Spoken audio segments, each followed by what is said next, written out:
Defense Department is considering a plan that would keep about 100 F-35s in an earlier software configuration not optimized for combat.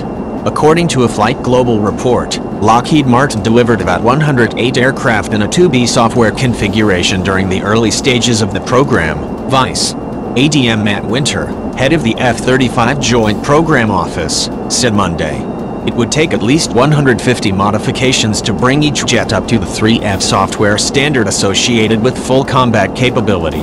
The JPO is conducting a business case analysis to see whether it would be worth conducting the modifications or if that money would be better spent ramping up production and further modernizing the Block 3 jets. That could mean that a portion of the F-35 fleet will never be fit for combat, and could instead be used for testing or training. Air Force Chief of Staff General David Goldfein downplayed the situation, telling reporters at the Air Force Association annual conference that the service has had similar conversations in the past about other fighter jets. What you're going to see is us continue to do a business case analysis of the cost to retrofit the older aircraft as we go forward. This is not a big dialogue, he said September 19th. We have actually had this dialogue with the F-16, we had this dialogue with the F-15, we had this dialogue with the F-22. We just haven't had it for a while. In the case of the F-22, the service ultimately opted to keep a portion of its inventory at a lower software configuration, using those assets specifically for training. Today, about 36 F-22s remain in the Block 20 configuration, while 149 F-22s are combat-coded Block 30/35 jets. Goldfein added that he would be engaged with others who were purchasing the F-35, such as his Marine Corps and Navy counterparts on the Joint Staff and International Air Chiefs, on how best to move forward. The Pentagon's independent weapons tester had warned in its 2015 report that modernizing earlier versions of the F-35 could prove too costly later on in the program, leading to a portion of the fleet that would never be upgraded. These modifications may be unaffordable for the services as they consider the cost of upgrading these early lots of aircraft while the program continues to increase production rates in a fiscally constrained environment. This may potentially result in left-behind aircraft with significant limitations for years to come, the report stated.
are the only aircraft carriers in the world designed specifically for the F-35 C licence.